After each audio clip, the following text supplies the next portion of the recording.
اللہ کا ایک بندہ تھا، وہ بازار سے گزر رہا تھا، بلکہ اس کی رحمتیں بہانے ڈھونڈتی، ذرا دیکھیے منظر۔ تو اس نے دیکھا ایک شرابی ہے، وہ گندی نالی پہ گرا ہوا ہے اور گندے پانی سے اس کا منہ گندا ہو رہا ہے۔ انسان کے احترام کے ناطے دل میں ترس جاگا اور اس کو وہاں گندی نالی سے اٹھایا اور اس کا منہ دھویا اور گھر کا رستہ دکھایا۔ خیر شام ہوئی، رات پڑی، جب پچھلا پہر ہوا تو وہ بزرگ جنہوں نے دن کو شرابی کا منہ دھویا تھا تو وہ مسجد میں تہجد پڑھنے کے لیے آئے تو کیا دیکھا کہ وہی شرابی جو دوپہر کو گندی نالی پہ دھت پڑا تھا آج اس بزرگ سے بھی پہلے مصلی پہ کھڑا ہو کے نماز پڑھ رہا ہے۔ تو بڑی حیرت ہوئی کہ یہ تو وہ دن والا شرابی ہے اور میں نے آج اس کا منہ دھویا تھا، نشے میں دھت پڑا تھا۔ تو حیرت کا اظہار کیا تو ہاتف سے آواز آئی، میرے بندے تو نے اس کا منہ دھو دیا تھا، میں نے اس کا دل دھو دیا ہے۔ تو جب بندہ اللہ کے حضور توبہ کرتا ہے، اس کے حضور معافی مانگتا ہے تو پھر وہ کتنا عطا کرتا ہے، اور بندے کے گناہوں کو معاف ہی نہیں کرتا بلکہ اس کے گناہوں کو نیکیوں میں بدل کے رکھ دیتا ہے۔ یہ بندے پر اللہ کی کرم نوازیوں کے برستے رنگ ہیں۔ التائب من الذنب کمن لا ذنب لہ، گناہ سے توبہ کرنے والا ایسا ہوتا ہے جیسے اس نے گناہ کیا ہوا ہی نہیں۔ حدیث پاک میں آتا ہے کہ قیامت کے دن ایک شخص اپنا نامہ اعمال کھولے گا اور اسے فرمایا جائے گا کہ اپنے نامہ اعمال کو پڑھو، تو وہ نامہ اعمال پڑھنا شروع کرے گا۔ اب اس نے بڑے بڑے جرم کیے ہوں گے اور چھوٹے چھوٹے گناہ بھی کیے ہوں گے۔ اب اللہ سے حیا کرتے ہوئے، شرم کرتے ہوئے جو بڑے گناہ ہیں ان کو چھوڑتا جائے گا، صرف نظر کرتا جائے گا اور چھوٹے چھوٹے گناہ پڑھتا جائے گا۔ جب وہ سارا نامہ اعمال پڑھ چکے گا تو آواز آئے گی، بندے جا، میں تیرے سارے گناہوں کو بدل کے نیکیوں میں تبدیل کر دیا۔ تو وہ کہے گا، اے اللہ ابھی تو میرے بڑے بڑے گناہ رہتے تھے جو میں نے ابھی پڑھے ہی نہیں۔ تو جب یہ بات اللہ کے محبوب نے ارشاد فرمائی تو حضور اتنا مسکرائے کہ صحابہ کو حضور کی داڑھیں نظر آنے لگی۔ پہلے وہ کہہ رہا ہے کہ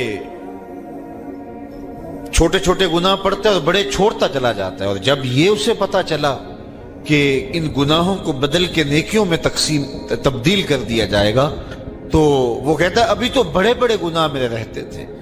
تو اللہ کی یہ کرم نوازیوں کے رنگ ہے کہ وہ گناہوں کو بدل کے نیکیوں میں تبدیل کر دیتا ہے، اور بندہ جتنا بڑا گناہ گار تھا جب سچے دل سے اس کے حضور توبہ کرنے کے لیے حاضر ہوتا ہے تو پھر اتنا ہی بڑا نیکوکار بن جاتا ہے۔ سیدنا عمر فاروق رضی اللہ تعالی عنہ کا زمانہ تھا اور آپ جانتے ہیں وہ ہاتھ میں درہ رکھتے تھے اور گلیوں میں گشت کیا کرتے تھے رات کو۔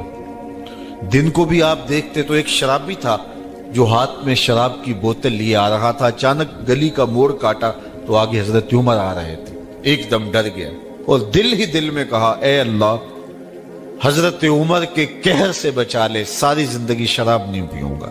سچی توبہ کر دی اور جلدی سے وہ شراب کی بوتل بغل میں دبا لی۔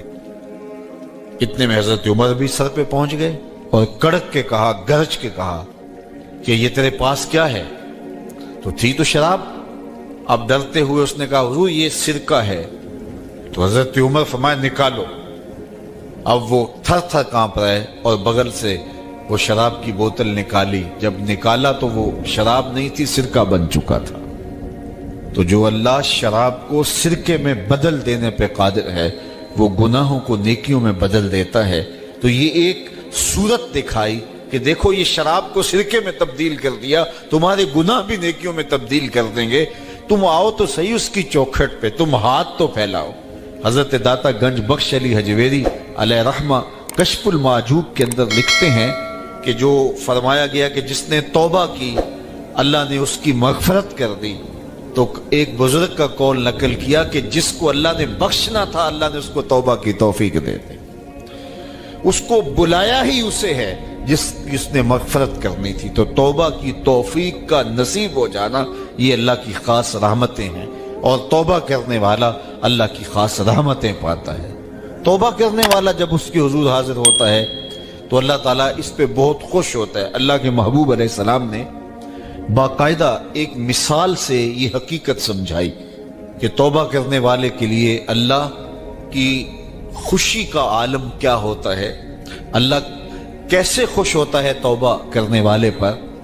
تو حضور نے ارشاد فرمایا ایک بندہ لمبا سفر کر کے اور صحرا کے اندر ایک لمبے سفر پہ تھا، تو راستے کے اندر اس نے چند لمحوں کے لیے سستانے کے لیے، دوپہر کاٹنے کے لیے ایک درخت کے ساتھ اپنا جانور باندھا اور خود سو گیا۔ اس کا خیال تھا چند لمحوں کے لیے آنکھوں کی نیند نکالوں گا اور آگے بڑھ جاؤں گا، اس لیے اس نے سامان بھی، سواری اونٹ کے اوپر جو لدا ہوا سامان تھا، اس میں کھانا تھا، پینا تھا، دیگر ضروریات کی چیزیں تھی، تو وہ بھی نہیں اتارا، کجاوے پر ہی پڑا رہا کہ چند لمحوں کے لیے میں نے کمر سیدھی کرنی اور آگے چلے جانا ہے۔ تو تھوڑی دیر کے بعد اس کی آنکھ کھلی تو کیا دیکھتا ہے کہ اونٹ ماں ساز و سامان کے غائب ہے۔ تو صحرا میں اونٹ کا گم جانا زندگی گم جانے کے مترادف ہے۔ تا حد نظر نہ کوئی آبادی، نہ کوئی انسانی وجود، تو پھر زندگی نہیں، موت کے منہ میں اپنے آپ کو دھکیل لینا ہے جنگل میں اگر آپ کے پاس کچھ باقی نہیں بچتا ہے۔ تو اس نے دیکھا کہ سواری غائب ہے، سواری غائب ہے تو اس کے اوپر جو سامان تھا وہ بھی غائب ہے، تو وہ دائیں بائیں بھاگا دوڑا اس خیال سے کہ میں جو ہے وہ اپنی سواری کو تلاش کر لوں، لیکن سواری نہیں مل پائی۔ تو پھر وہ دوبارہ آیا اور اسی جگہ بیٹھ گیا، اب موت کا انتظار کرنے لگا۔ چونکہ صحرا میں سواری گم گئی اور میلوں تک انسانی آبادی ہی نہیں ہے، تو وہیں پیاس سے ہلکان ہوا، بے چین ہوا، وہاں درخت کے ساتھ ٹیک لگا کے موت کا منتظر ہو کے بیٹھ جاتا ہے، اور یوں بیٹھے بیٹھے اس کی آنکھ لگ جاتی ہے۔ اچانک اس کی آنکھ کھلتی ہے تو کیا دیکھتا ہے کہ اونٹ ماں ساز و سامان کے پاس کھڑا ہے۔ تو اونٹ کا ملنا زندگی مل جانا تھا، تو وہ اتنا خوش ہوا، اتنا خوش ہوا کہ خوشی سے اس کی زبان بل کھا گئی۔ وہ کیا کسی نے کہا نا کہ جب بھی تیری قربت کے امکان نظر آئے ہم اتنے خوش ہوئے کہ پریشان نظر آئے۔ تو کہنا تو یہ تھا کہ اے اللہ تو میرا رب اور میں تیرا بندہ، لیکن وہ خوشیوں کے ہجوم میں درک گیا اور کیا کہتا ہے، اللہم انت عبدی وانا ربک، اے اللہ تو میرا رب، تو میرا بندہ اور میں تیرا رب۔ تو اس قدر وہ خوشیوں میں درک گیا کہ اس کو اپنی زبان پہ قابو اور کنٹرول نہ رہا۔ کسی کے آنے سے ایسے ہوش اڑے ساقی کے، شراب سیخ پہ ڈالی اور بوتل میں کباب۔ تو کہتا ہے اللہم انت عبدی وانا ربک، تو میرا بندہ اور میں تیرا رب۔ تو یہ اس کی زبان قابو میں نہ رہی اور وہ بل کھا گیا، خوشیوں کا ہجوم ایسا ہوا۔ تو اللہ کے محبوب نے یہ مثال بیان کرنے کے بعد ارشاد کیا، مجھے بتاؤ اس بندے کو کتنی خوشی ہوئی کہ زبان پہ قابو نہیں، جذبات پہ کنٹرول نہیں، کہنا کچھ ہے بول کچھ رہا ہے۔ تو صحابہ نے عرض کی حضور بہت خوشی ہے۔ تو فرمایا جس طرح یہ بندہ اونٹ کے ملنے پر واپس آنے پہ خوش ہوا، حتیٰ کہ خوشیوں کے ہجوم میں اس کی زبان بھی قابو میں نہیں رہی، یہ بتا رہا ہے خوشیوں کے وفور کا عالم اور مسرتوں اور جو ہے وہ خوشیوں کی کثرت کا عالم بتا رہا ہے۔ تو فرمایا یہ بڑا خوش ہوا جب کوئی بندہ پلٹ کے مالک کی دہلیز پہ آتا ہے، اللہ اس سے بھی زیادہ خوش ہوتا ہے کہ میرا بندہ میری چوکھٹ پہ آ گیا۔ تو پھر اللہ یہ نہیں دیکھتا کہ اس کے گناہ کتنے، سمندر کی جھاگ کے برابر بھی گناہ ہو تو معاف کر دیے جاتے ہیں، اس لیے کہ میرا بندہ پلٹ کے میری چوکھٹ پہ آیا۔ تو توبہ اللہ کو محبوب ہے، اللہ کو مطلوب ہے، اللہ کو چاہیے کہ بندہ اس کے حضور آئے اور پھر اللہ جل شانہ اس کی مغفرت و بخشش فرما دیتا ہے۔ یہ موسم نور کے موسم ہے، عام دنوں میں بھی توبہ کرو، دن میں کرو یا رات کو کرو، کسی بھی مقام پہ توبہ کرو، اللہ معاف کر دینے والا ہے۔ لیکن یہ خاص ایام تو ایسے ہیں کہ اللہ کی رحمتیں بندوں کو معاف فرما دیتی ہیں، اور اگر کوئی توبہ کا جو ہے وہ دامن پکڑ کے آ جائے، اس کے حضور حاضر ہو جائے، تو پھر اللہ تعالیٰ جل شانہ بندوں کی خطائیں بھی معاف کرتا ہے اور ان کے گناہوں کو بدل کے نیکیوں میں تبدیل کر دیتا ہے۔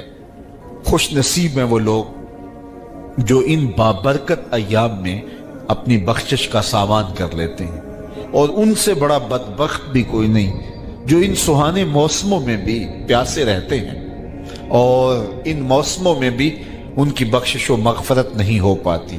رت سہانی ہو، موسم اچھا ہو، تو مجھے بتاؤ کہ جو اس موسم میں بھی اپنے آپ کو محروم رکھے تو اس سے بڑی بد نصیبی کیا ہوگی۔ اللہ کے محبوب علیہ السلام نے منبر کی تینوں سیڑھیوں پہ قدم رکھتے ہوئے آمین آمین پکارا، تو حضور علیہ السلام سے عرض کیا گیا یا رسول اللہ صلی اللہ علیہ وسلم، ہر سیڑھی پہ قدم رکھتے ہوئے آپ نے آمین کہا، تو آپ نے کس بات پہ آمین کہا؟ فرمایا جبریل امین حاضر خدمت ہوئے اور انہوں نے کہا اس شخص کی ناک خاک آلود ہو جو ماہ صیام رمضان المبارک کو پائے اور اپنی بخشش نہ کروا سکے۔ تو میں نے اس پہ آمین کہا کہ اتنا مقدس مہینہ نصیب ہو، اتنا سہانا موسم آئے اور وہ پھر جہاں کھڑا تھا وہی کا وہی کھڑا رہے۔ میں اور آپ اپنا محاسبہ کر سکتے ہیں۔ موسم رحمت اور فصل نور رمضان المبارک اپنا آدھا سفر طے کر چکا ہے، یہ مبارک مہینہ آدھا سفر اس کا بھی باقی ہے۔ تو میں اور آپ ذرا اپنے آپ کو اپنے ضمیر کی عدالت میں کھڑا کر کے اپنے آپ کو دیکھ کر کے دیکھیں، سوچیں کہ ہم نے ان 15 دنوں کے اندر کتنا سفر طے کیا۔ 29-30 شعبان کو ہم جہاں کھڑے تھے، کیا ہم آج بھی وہیں کھڑے ہیں یا ہمارا کچھ سفر بہتری کا ہوا ہے؟ اور اگر ہم وہیں کے وہیں کھڑے ہیں تو پھر ابھی وقت ہے ہم بقیہ 15 دنوں میں اللہ کی رضا جوئی کے لیے کوشاں ہو جائیں، ورنہ کتنی بڑی وعید ہے۔ جبریل دعا کر رہے ہیں اور اس پہ حضور آمین کہہ کے مہر لگا رہے ہیں، اس شخص کی ناک خاک آلود ہو جو ماہ صیام کو پائے اور اپنی بخشش نہ کروا سکے۔ مجھے اور آپ کو پتہ ہے کہ ہم کہاں کھڑے ہیں۔ بل الانسان علی نفسہ بصیرہ ولو القی معاذیرہ۔ انسان خود اپنے آپ کو جانتا ہے کہ میں کہاں کھڑا ہوں، وہ اپنے آپ کو خود دیکھتا ہے۔ ایک تو فیصلہ قیامت کے دن ہوگا، نامہ اعمال تولے جائیں گے اور نامہ اعمال کے تلنے کے بعد پتہ چلے گا نیکیاں کتنی ہیں اور برائیاں کتنی ہیں۔ لیکن ایک ہم اپنے ضمیر کے اندر ترازو گاڑ کر کے اپنے عمل تول سکتے ہیں اور ہمیں پتہ ہے ہم نے نیکیاں کتنی کی، ہمیں پتہ ہے ہم نے برائیاں کتنی کی۔ جو نیکیاں کی ان میں اللہ کی رضا کے لیے کتنی کی، لوگوں کے دکھاوے کے لیے کیا کیا، خواہش نفس کے لیے کیا کیا۔ لوگ اس کو نیکی سمجھتے رہے لیکن ہم تو سمجھتے ہیں وہ نیکی ہے کہ نہیں ہے۔ اس طرح جو برائیاں کی وہ تو برائیاں ہیں۔ تو میں اور آپ اپنے ضمیر کی عدالت میں ترازو گاڑ لیں اور اپنے اعمال کو ابھی تول لیں۔ فرمایا گیا حاسبو قبل ان تحاسبو، قبل اس سے کہ تمہارا حساب کیا جائے تم اپنا حساب پہلے ہی کر لو۔ اللہ اکبر، یہ ہے تیرا رب، آجا پلٹ کے، آنا تو تو نے ہے ہی، پھر جو لوگ کندھے پہ اٹھا کے لائیں گے، اچھا نہیں اپنے قدموں سے چل کے آجا، بھاگ تو سکتا نہیں ہے، آنا تو تو نے پھر میری دہلیز پہ ہے، لیکن پھر لوگ اٹھا کے لائیں گے، پھر منہ ڈھانپ کے آتا پھرے گا، اچھا نہیں کھلے منہ سے آجا، میری رحمتیں تجھے بڑھ کے استقبال کرنا چاہتی ہیں۔ میرا بندہ میری طرف ایک بالشت آتا ہے تو فرمایا کہ میں اس کی طرف ایک ذرا آتا ہوں، ایک گز آتا ہوں، اور اگر میرا بندہ میری طرف ایک قدم آتا ہے میں 70 قدم آتا ہوں، اور اگر میرا بندہ میری طرف چل کے آتا ہے اتیتہ ہر والا، میری رحمتیں دوڑ کے استقبال کرتی ہیں اس کو۔ آج آجا، کل تو تو نے آنا ہی آنا ہے، کل لوگ اٹھا کے لائیں گے، بہتر اپنے قدموں سے خود چل کے آجا۔ یا ایھا الانسان ما غرک بربک الکریم الذی خلقک فسواک فعدلک فی ای صورت ما شاء رکبک۔ دیکھ کیسی سونی شکل دی ہے، کیسی صورت دی ہے، کیا جمال تجھے عطا کر دیا ہے، تجھے پتہ ہی نہیں تجھے کیا کیا جو ہے وہ نظم دیے ہیں، تیرے اندر کیا کیا سسٹم اس نے لگائے۔ میرے ایک دوست کے اندر، جو ایک دوست ہے، اس کے منہ کے اندر جو لعاب کی مقدار ہے، وہ جو مطلوبہ مقدار چاہیے اس سے کچھ کم پیدا ہوتی ہے، تو اس کو بولنے میں دقت ہے۔ مسئلہ کیا ہے جی؟ اس کا لعاب کی مقدار کچھ کم پیدا ہوتی ہے۔ دنیا کا امیر ترین شخص اوناسس، یہ ٹاپ 10 لوگ بنتے تو کسی زمانے میں یونان کا اوناسس، جس کا بہت بڑا کام تھا اور دنیا کے 10 لوگوں میں شامل تھا، تو اس کی آنکھ کے پپوٹے کام کرنا چھوڑ جاتے ہیں۔ یہ خود کار سسٹم ہے، ہم نے کیونکہ کبھی اس کا بل نہیں دیا اس لیے ہمیں پتہ نہیں یہ کتنا بڑا نظم لگا ہوا ہے، ادھر سے تنکا اڑا ادھر سے آنکھ بند ہو گئی، یہ خود کار نظام ہے اللہ نے جو رکھا ہوا ہے، تو اس کے پپوٹے کام کرنا چھوڑ جاتے ہیں۔ ڈاکٹر سلوشن ٹیپ لگا کے اس کی آنکھیں بند کرتا تو وہ سو جاتا ہے، اور پھر جب اس نے آنکھ کھولنی ہوتی ہے تو سلوشن ٹیپ لگا کے آنکھیں کھولتا ہے۔ تو کسی نے اوناسس سے پوچھا کہ تیری زندگی کی سب سے بڑی خواہش؟ اس نے کہا کاش میں اپنی آنکھیں اپنی مرضی سے کھول سکوں۔ تو کہا اس کے لیے تجھے دولت لگانی پڑے تو کتنی دولت جھونک سکتا ہے؟ اس نے کہا ساری دولت لگا دوں گا، کاش کہ میں اپنی آنکھیں تو اپنی مرضی سے کھول سکوں۔ ہم تو اپنی آنکھیں اپنی مرضی سے کھولتے ہیں، ہمارے اندر تنفس کا نظام ہے، انہضام کا سسٹم ہے، عضلاتی نظام ہے، اتنی کائنات ہے، ہم نے کبھی تفکر اور تدبر بھی نہیں کیا ہمارے مالک نے ہمیں کیا کیا دیا ہے۔ تو کہا کہ تجھے توازن دیا، تجھے اعتدال دیا، تجھے حسن دیا، تجھے شکل دی، بلکہ ایک آگے چل کے ایک دوسرے مقام پہ قرآن کہ ثم اماتہ فاقبرہ، اللہ تعالیٰ نے اس کو بھی بطور نعمت گنوایا کہ میرا شکر مان کہ میں نے تجھے موت دی، اگر تجھے موت ہی نہ دیتا بتا کیا کرتا؟ بڑھاپا آ گیا تھا، ارذ العمر آ گئی تھی، اڑ جاتا، اب وہی بچپن پلٹ کے دوبارہ بڑھاپے میں آ گیا۔ وَمَن نُعَمِّرْهُ نُنَكِّسُ فِي الْخَلْقِ، سورہ یاسین۔ ہم جب لمبی عمر دیتے ہیں تو پلٹ کے پھر وہ بچپنا لے آتے ہیں، دانت گر گئے، پھر سخت چیز میدے میں اتار نہیں سکتا، میدا کمزور ہو گیا، بولو براز پھر چارپائی کے اوپر، مشکل بن گئی، زندگی سے تنگ آ گیا۔ بچپنے میں بولو براز سب کو چارپائی کے اوپر ہوتا تھا تو ماں کے سینے میں ممتا رکھی ہوئی تھی، تو ماں اس ممتا کے تحت کبھی شکایت نہیں کرتی تھی۔ بیٹا معذور بھی ہو تو ماں کی زبان سے کبھی نہیں سنیں گے کہ اللہ میرے بیٹے کو پردہ دے دے، اور نہ ماں کے سامنے یہ بولنے کی کوئی جرت کر سکتا ہے۔ لیکن جب والدین بوڑھے ہو جاتے ہیں اور ڈاکٹر بھی جواب دے دیتے ہیں اور چارپائی پہ بولو براز مشقت بن جاتی ہے، تو اولاد پھر یہ تو ضرور کہتی ہے کہ دعا کرو اللہ ماں باپ کو پردہ دے دے، لیکن ماں باپ نے کبھی پردہ نہیں مانگا تھا اولاد کے لیے، چاہے جتنی بھی اذیت میں ہو۔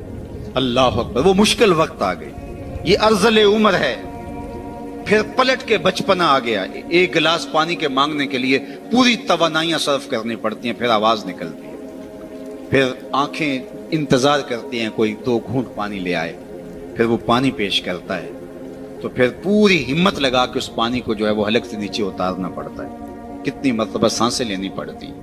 اب گھر والے تنگ آ گئے، بابے کو اندر سے باہر برآمدے میں ڈال دیا کہ بچہ بابا کھانستا ہے اور بچے ڈسٹرب ہوتے ہیں، امتحان سر پہ، نوکر مقرر کر دیا۔ اب اتنی مشکل بن گئی کہ وہ کہتا ہے یا اللہ مجھے موت ہی دے دے۔ اللہ فرماتا ہے ثم اماتہ، ہمارا شکر مان کہ ہم نے تجھے موت دی، اگر اس مرحلے میں ہم تجھے موت بھی نہ دیتے بتا کیا کرتا؟ پھنس گیا تھا نا، گھر والے بھی تنگ آ گئے، ان کے چہروں سے بیزاری کو تو محسوس کر لیتا۔ اب اس وقت اگر ہم تجھے موت نہ دیتے، سارے پیار اور ساری محبت کے باوجود تو کتنی مصیبت میں پھنس گیا تھا۔ اللہ کہتا ہے ثم اماتہ، شکر مان میرا کہ میں نے تجھے موت عطا کی۔ پھر آگے کیا فرمایا؟ فاقبرہ، بکری بھی تو مری تھی، گھسیٹ کے روڑی پہ ڈال دیا، جانور بھی تو مرے تھے، گھسیٹ کے گڑھے میں پھینک دیا، لیکن کہا نہیں ثم اماتہ فاقبرہ، جو ہی مرا دوبارہ پھر تو محبوب بن گیا۔ اب سارا شہر تیرا منہ دیکھنے آ رہا ہے، ذرا سوچ تیرا منہ دکھانے کے قابل ہے؟ ساری زندگی اللہ کے حکموں کو توڑا، لیکن ایک دم پھر محبت جاگ پڑی، محبت آنسو بن کے بہنے لگی، زمانہ دور دور سے آنے لگا، پھر کہا کہ اب یہ شاہکار ہے میرا، اس کو یوں ہی نہیں پھینکنا جس طرح گدھے کو پھینکا تھا، بکری کو پھینکا تھا، کہا اس کو غسل دو، اس کے انگ انگ پہ خوشبو ملو، چٹے لباس کا کفن دو، اس کا جنازہ اٹھاؤ۔ ایک آدمی نہیں اٹھائے گا، ایک آدمی بھی تو اٹھا سکتا تھا، کہا نہیں 4 آدمی اٹھائیں، اور ان کو بھی کہا کہ کندھا بدلتے رہنا، اور پھر کہا تیز نہ چلنا میرے شاہکار کو جھٹکا نہ لگ جائے۔ کیا اعزاز ہے، کیا تکریم ہے، کیا پروٹوکول ہے۔ اب جنازہ آ گیا قبرستان کے اندر، امام کعبہ بھی ہو تو وہ پیچھے کھڑا ہوگا، جنازہ آگے ہوگا۔ وقت کا غوث بھی ہو تو پیچھے کھڑا ہوگا، اس کا جنازہ آگے ہوگا، یہ تیرا پروٹوکول ہے، یہ اعزاز ہے، یہ تیری تکریم ہے۔ کہا پھر اس کے لیے چھوٹا سا گھر بناؤ، پھر اس کے اندر دفن کرو، پھر کہا اس کے اوپر پھول ڈالو، پھر کھڑے ہو کے دعائیں مانگے، التجائیں کرے، اے انسان تو نے میرے ساتھ کیا کیا اور میں نے تیرے ساتھ کیا کیا۔ کتنی عزت افزائی، کتنی تکریم۔ ثم اماتہ فاقبرہ، تو آپ پلٹ کے اپنے مالک کی دہلیز پہ آ جا، وہ نہ ہو کہ کل پچھتائے، لیکن کل کا پچھتانا سوائے حسرت بڑھانے کے علاوہ اور کچھ نہیں ہوگا۔ آج کا پچھتاوا کل کی بہتری کا ضامن ہو سکتا ہے۔ وقت پر کافی ہے ایک قطرہ بھی آب خوش ہنگام کا، جل گیا جب کھیت برسا می تو پھر کس کام کا۔ آپ دیہات کے رہنے والے ہو، آپ تو جانتے ہو کہ جب زمین وتر میں ہوتی ہے تو اس وقت بیج ڈال لیں تو پھر پودا کتنی تیزی کے ساتھ گروتھ کرتا ہے، لیکن جب زمین وتر سے نکل جائے تو پھر کوئی فائدہ نہیں ہوتا۔ آج زندگی کی زمین وتر میں ہے، آج ساوی نے کھلے راوی نے انج ٹوک نوکھڑے ٹوک دے نہیں، ٹر پویں تے فاصلے مک جاندے، گھر بیٹھیاں پینڈے مک دے۔ آج اٹھنے والا ہر قدم تمہیں منزل سے قریب کر دے گا، اور کل کا پچھتاوا سوائے حسرت، دکھ اور اذیت بڑھانے کے اور کچھ نہیں ہوگا۔ یا لیتنی قدمت لحیاتی، یہ قرآن نے کہا کہ وہ چیخ چیخ کے کہے گا ہائے میں اس زندگی کو یہاں بھیج دیا ہوتا پہلے، لیکن پھر کیا فائدہ۔ بلکہ میں نے تو پڑھا ہے کہ قیامت کے دن نیکوکار بھی پچھتائیں گے۔ بدکاروں کا پچھتانا تو سمجھ میں آتا ہے، نیکوکار کیوں پچھتائیں گے؟ جب اپنے اچھے اعمال کی جزا دیکھیں گے تو وہ پچھتائیں گے، جو چند لمحے ضائع کر دیے وہ بھی کیوں ضائع کر دیے، وہ بھی اس کی یاد میں، اس کے ذکر میں، اس کی محبت میں گزار دیے ہوتے۔ تو آج وقت ہے، آج فرصت ہے، آج لے ان کی پناہ، آج مدد مانگ ان سے، کل قیامت کو نہ مانیں گے اگر مان گیا۔ اس دن تو ہر کوئی مانے گا، لیکن آج کا پچھتاوا کل کی بہتری کا ضامن ہو سکتا ہے۔ وہ ایک فقیر تھا، بازار میں کھڑا رو رہا تھا، تو ایک آدمی نے گزرتے روک کر کے کہا کسی نے مارا ہے بابا؟ میں پوچھ لیتا ہوں۔ کہا نہیں کوئی ایسی بات نہیں، تو کیوں رو رہے ہو؟ اس نے کہا بس ان کے رویے نے رلا دیا۔ کیا مطلب؟ کہا گزر رہا تھا، ان کو دنیا میں کھوئے ہوئے دیکھا تو میرے دل میں خیال آیا کہ ان بندوں کی رب کی صلح نہ کروا دوں۔ تو اس نے حیرت سے پوچھا پھر کیا ہوا؟ کہا میں نے اس سے بات کی، اس نے کہا لے آ میری تہلیز پہ، میری چوکھٹ پہ، ایک آنسو سے سارے گناہ دھو ڈالوں گا۔ میں بڑا خوش ہوا، میں ان سے بات کی، یہ الٹا میرا مذاق اڑا۔ جا بابا کام کر، کہاں سے آ گیا ہے تجھے کیا پتا یہ دنیا اور دنیا داری اور دنیا کے معاملے، یہ کاروبار حیات، جا موج کر۔ وہ تو مان گیا تھا، یہی نہیں مانے۔ 2 4 5 دن گزرے تو وہی شخص دوبارہ گزرا تو قبرستان میں وہی بابا کھڑا رو رہا تھا۔ تو وہ پھر رکا، کہا کہ بابا بازاروں میں بھی روتا ہے، قبرستانوں میں بھی روتا ہے، آج کیا ماجرا ہوا؟ کہا ان سے مایوس ہو گیا تھا تو آج میں ادھر آ گیا، تو میں نے سوچا ان کی قبرستان والوں کی رب کی صلح کروا دوں۔ تو اس نے کہا کہ جو ہے پھر کیا ہوا؟ اس نے کہا میں ان سے بات کی، انہوں نے کہا ہم تیار ہیں، لیکن اس سے بات کی تو وہ نہیں مانا۔ آج وہ مان رہا ہے اور کل وہ نہیں مانے گا۔ آج لے ان کی پناہ، آج مدد مانگ ان سے، کل قیامت کو نہ مانیں گے اگر مان گیا۔ آج کا پچھتاوا کل کی بہتری کا ضامن بن سکتا ہے۔ یہ تھوڑی زندگی ہے، یہ ٹوٹ کے بکھر جانے والا خواب ہے، کچھ نہیں ہے اس دنیا کی حقیقت۔ چیز دنیا ہے کیا؟ از خدا غافل بدن، یہ خدا سے غافل ہونے کا نام ہے۔ اللہ کی غفلت موت ہے۔ اپنے آپ کو اللہ کی دہلیز پہ رکھو، پھر یہ دنیا نہیں ہے۔ تمہارا کمائی کر کے لا کے بیوی کے منہ میں لقمہ رکھنا بھی دین کہلائے گا۔ بس اپنے دل کے قبلے کو درست کرنا ہے۔ یہ تھوڑا وقت ہے، زندگی ٹوٹ رہی ہے، ہم سمجھتے ہیں ہم بڑے ہو رہے ہیں، لیکن حقیقت میں ہم چھوٹے ہو رہے ہیں۔ جو قرآن نے کہا ان الانسان لفی خسر، بے شک انسان خسارے میں ہے۔ تو ایک بزرگ تھے، فرماتے مجھے سمجھ نہیں آتی تھی انسان خسارے میں کیسے۔ میں سمرقند کے بازار سے گزر رہا تھا اور ایک آدمی پھٹے کے اوپر رکھ کے برف بیچ رہا تھا اور ساتھ آواز لگا رہا تھا۔ آج کل تو یہ پاپڑ بیچنے والے بھی آواز لگاتے ہیں، تو وہ پھٹے کے اوپر برف رکھ کے بیچ رہا تھا اور آواز لگا رہا تھا، اور آواز کیا تھی؟ ارحموا ارحموا علی من یذوب راس مالہ، ہو گزرنے والو میرے پہ ترس کھاؤ، میں ایسا تاجر ہوں جس کا راس المال پگھلتا جا رہا ہے۔ کیونکہ برف ایک ایسا سودا ہے جو گاہک کا انتظار نہیں کرتا۔ آپ کوئی اور چیز بیچتے ہیں، کپڑا بیچتے ہیں، ہو سکتا ہے کل دوانے مہنگا ہو جائے۔ آپ پیٹرول بیچتے ہیں، آج نہیں بکری ہوئی، کل ہو سکتا ہے پڑا 10 روپے اوپر چلا جائے، آپ کروڑوں کے فائدے میں چلے جائیں۔ لیکن برف اگر مہنگی بھی ہو گئی تو کل برف ہی نہیں ہوگی۔